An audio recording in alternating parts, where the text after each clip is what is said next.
The rhythmic scraping of claws against earth had become Sarah Mitchell's morning soundtrack. For the third straight day, Max, her usually well-behaved German shepherd, was frantically digging in the far corner of her backyard. The morning dew still clung to the grass as she watched him from her kitchen window, his powerful legs throwing dirt in steady arcs behind him.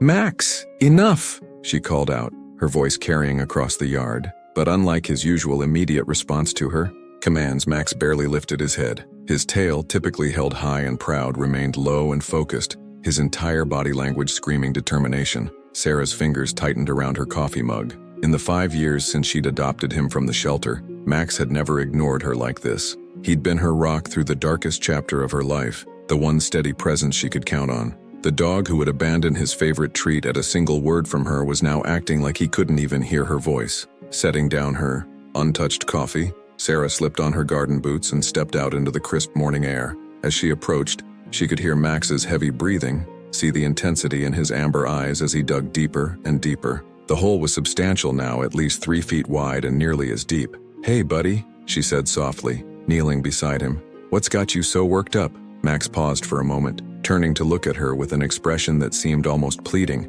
He nudged her hand with his dirt-covered nose, then immediately returned to his digging with renewed vigor. Sarah felt a chill run down her spine that had nothing to do with the morning air. In all her years of working with animals at the veterinary clinic, she'd never seen such focused behavior without cause. The rational part of her mind suggested calling a trainer, maybe even having Max checked for obsessive behaviors. But there was something about his determination, the way he kept glancing at her between bouts of digging, that made her hesitate. Max had always been unusually perceptive, seeming to know when she was about to have a panic attack even before she did, staying by her side through countless nights when sleep wouldn't come. As she watched him dig, Sarah noticed something else unusual. Max wasn't digging randomly like dogs typically did when chasing a scent or trying to bury a treasure. His movements were purposeful, focused on a specific spot. He would dig for a while, then stop and press his nose to the earth as if checking something, before continuing in the exact same location. The hole was deepening now, and Sarah found herself torn between stopping him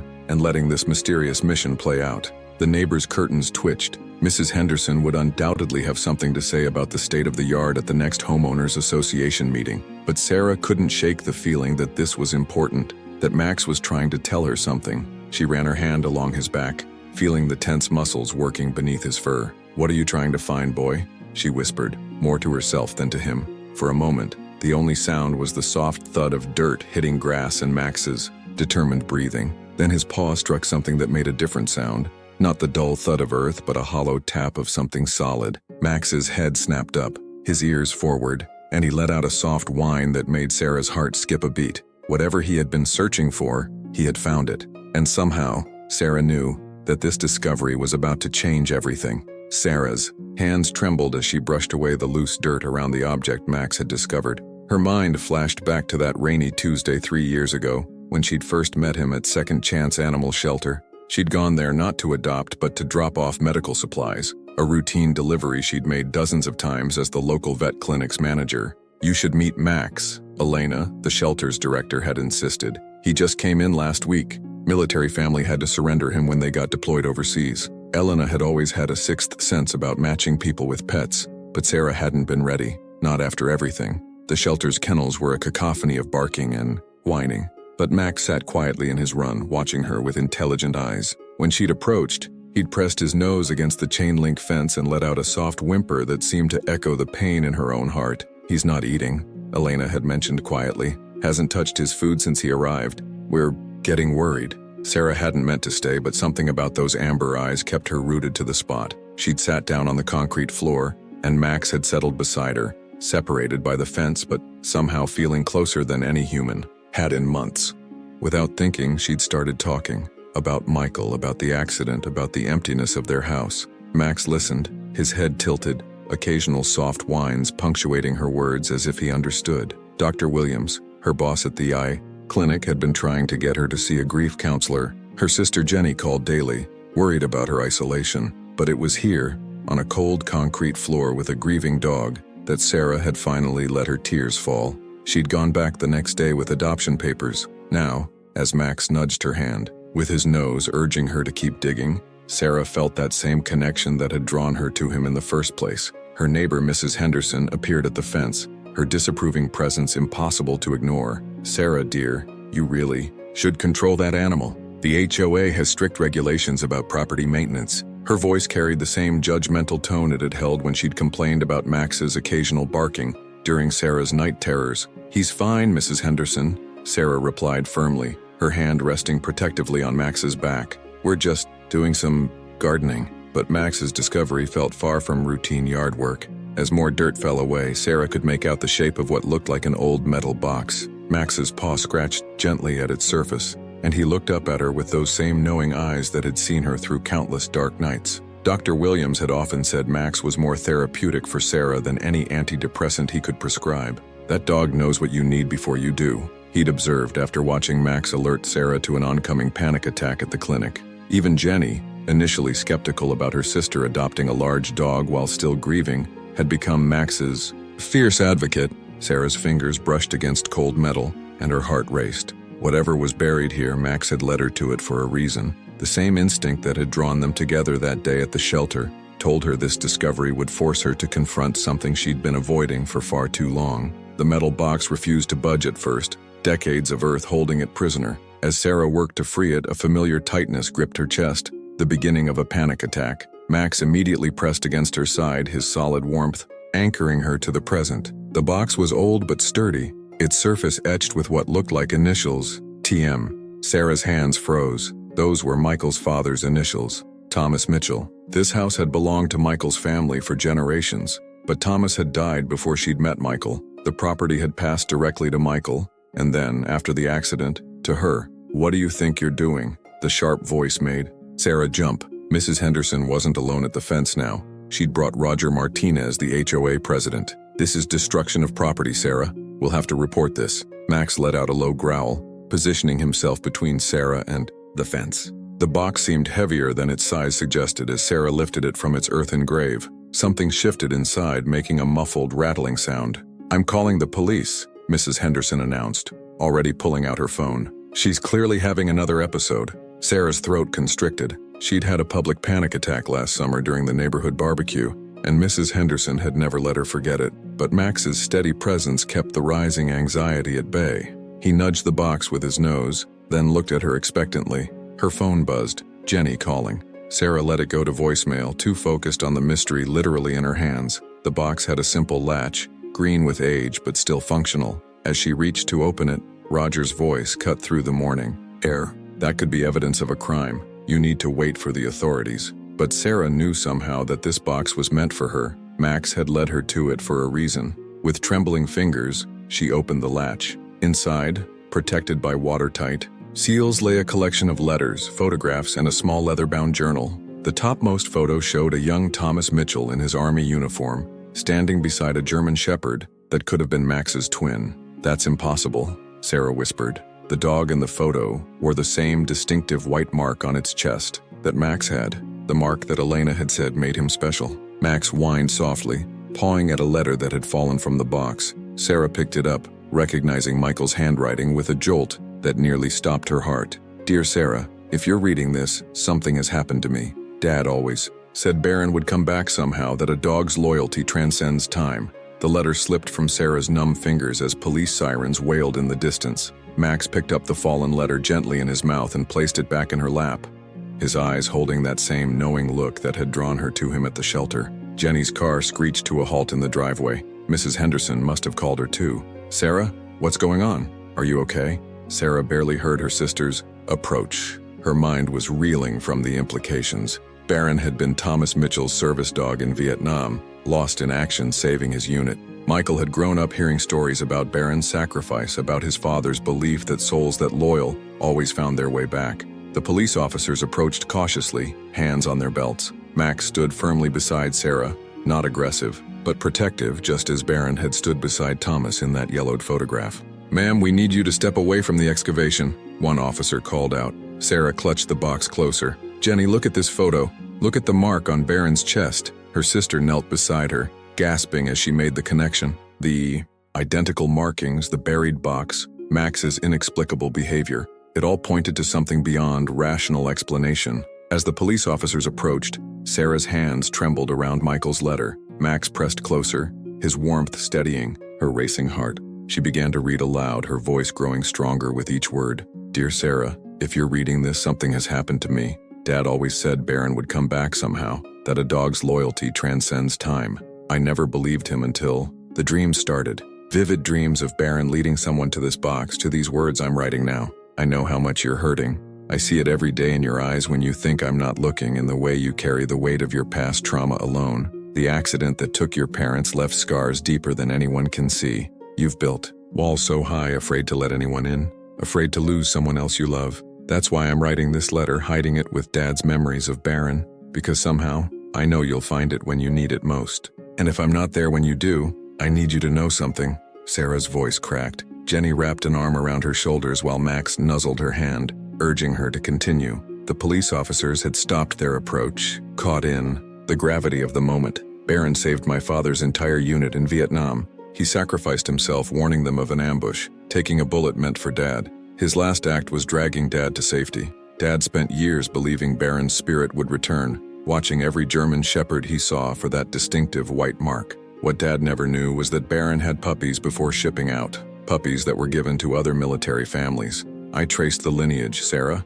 the mark passed down through generations, showing up every few litters. When you find this, look at the dog beside you, really look. I believe Dad was right about loyal souls finding their way back, and I believe that when you need it most, Baron's spirit will find you, just like it found Dad, because love doesn't end with death. It transforms, endures, returns in new forms to heal old wounds. The journal in this box is Dad's. He wrote about Baron every day after coming home. Read it. Let yourself feel everything. The grief, the love, the healing. You're not alone, Sarah. You never were. I love you more than words can say. And if I'm gone when you read this, know that like Baron, my love for you transcends time itself. Forever yours, Michael." Sarah looked at Max through tears. Those knowing amber eyes held the same depth she'd seen in the photograph of Baron. In his face, she saw echoes of both dogs, the one who'd saved Thomas Mitchell in Vietnam, and the one who'd saved her from drowning in grief. The journal fell, open, and a final photograph slipped out, one she'd never seen before. It showed Michael at the shelter the week before his accident, kneeling beside a pregnant German shepherd with the same white marking. On the back was written, "Baron's." Line continues, "She's due next week. Remember what Dad always said about loyal souls." Max, born just days after Michael's death, pressed his nose to the photograph and whined softly. Sarah buried her face in his fur, decades of pain finally breaking loose in deep, healing sobs. She felt Jenny's arms around her, heard Mrs. Henderson's surprised gasp of understanding. The police officers stepped back respectfully. One of them, an older man, removed his hat. "My father served with Thomas Mitchell in Vietnam," he said quietly. He told stories about Baron, said it was the bravest dog he'd ever seen. Max stood guard as Sarah cried, his posture reflecting the same unwavering loyalty captured in that old photograph of Baron. Through her tears, Sarah finally understood. Michael had known she would need this, need to know that love could transcend loss, that loyalty could span generations, that healing could come in the most unexpected forms. In Max's steadfast presence, in the miraculous convergence of past and present, Sarah felt the walls around her heart crumbling. She saw now what Michael had tried to tell her, that love, in all its forms, was worth the risk of loss. That healing wasn't about forgetting, but about finding the courage to love again. Mrs. Henderson stepped forward, her earlier hostility replaced by understanding. "My Harold served in Vietnam too," she said softly. "He always said there were some things that couldn't be explained, only felt." As the morning sun rose higher, Sarah held the pieces of her past and present in her hands. Michael's letter, Thomas's journal, the photographs that bridged generations of love and loyalty. Max sat beside her, as he had since the day she met him, his presence a living testament to the endurance of love. The mystery of his desperate digging had led her not just to buried memories but to a deeper truth, that in the end, it was love, human and canine, past and present, that had the power to heal even the deepest wounds. 1 year later, Sarah sat on her back porch, Thomas Mitchell's journal in her lap. The garden where Max had made his discovery now bloomed with memorial roses, yellow for Michael, white for Thomas, and a special variant called Baron's Pride that Jenny had helped her find. Max lay at her feet, graying slightly around the muzzle but still alert as ever. The revelation about his connection to Baron had transformed not just Sarah's understanding of their bond, but her entire approach to life and loss. Dr. Williams, had been right. No medication could match the healing power of Max's presence. Sarah had finally started grief counseling, sharing the extraordinary story of how a dog's loyalty across generations had helped her confront her deepest wounds. Her therapist saw it as a beautiful metaphor. Sarah knew it was something more. The neighborhood had changed too. Mrs. Henderson now brought homemade dog treats every Sunday, sharing stories of her late husband's military service. The HOA had unanimously approved Sarah's proposal for a small memorial garden, celebrating the bonds between service members and their loyal companions. Sarah's veterinary practice had expanded to include a special program for veterans and their service dogs. The waiting room wall featured Baron's photograph alongside Max's, their matching chest markings drawing constant attention. Some called it coincidence. Others saw the hand of something greater at work. The last page of Thomas's journal had become Sarah's touchstone. His final entry, written the day before his death, read, "Baron showed me that love leaves markers across time, white marks on brave chests, paw prints on lonely hearts. When you find these marks, follow them. They lead to healing." Jenny emerged from the house carrying 2 cups of tea. Her young daughter toddled behind her, falling against Max's sturdy side with practiced ease. He adjusted his position to support, her displaying the same gentle patience that had helped Sarah through countless dark nights. "Mom," the little girl named Michael after her uncle held up a drawing. "I made Max as an angel dog." Sarah smiled through tears at the crayon rendering showing Max with wings, that distinctive white mark prominently featured. Her niece had inherited the Mitchell family's deep understanding of the bond between humans and their animal guardians. As the sun set, Sarah watched Max playing gently with little Michael. His eyes still held that ancient wisdom, that knowing look that had first called to her in the shelter. She understood now what Michael's letter had meant about love transforming, rather than ending. Opening Thomas's journal one last time, Sarah added her own entry beneath his final words. "The love of a loyal soul echoes across generations, teaching us that healing isn't about forgetting, it's about remembering with gratitude." Max, like Baron before him, showed me that the deepest bonds transcend time, space, and even death itself. They guide us home when we're lost, dig up truth when it's buried, and guard our hearts until we're ready to love again. Perhaps that's the greatest gift our animal companions offer us, the understanding that love in all its forms leaves eternal marks. And if we're brave enough to follow where they lead, these marks guide us back to ourselves. Max lifted his head, that familiar, knowing look in his eyes. Sarah reached down to touch the white mark on his chest, the symbol of a loyalty that had spanned generations, a love that had refused to end, and a healing that had seemed impossible until a dog's determined digging had unearthed, not just a box, but her own buried capacity to live and love fully again. Perhaps that's the greatest gift our animal companions offer us, the understanding that love, in all its forms, leaves eternal marks. And if we're brave enough to follow where they lead, these marks guide us back to ourselves. Max lifted his head, that familiar knowing look in his eyes. Sarah reached down to touch the white mark on his chest, the symbol of a loyalty that had spanned generations, a love that had refused to end, and a healing that had seemed impossible until a dog's determined digging had unearthed not just a box, but her own buried capacity to live and love fully again. As night fell, Sarah whispered a thank you to Baron, to Michael, to Thomas, and most of all to Max, the extraordinary dog who had brought their legacy of love and loyalty full circle. In the gentle breeze, the memorial roses swayed, their petals catching the last light like memories made tangible, their roots deep in soil that had once hidden and then revealed the truth that love never truly dies, it just finds new ways to guide us home.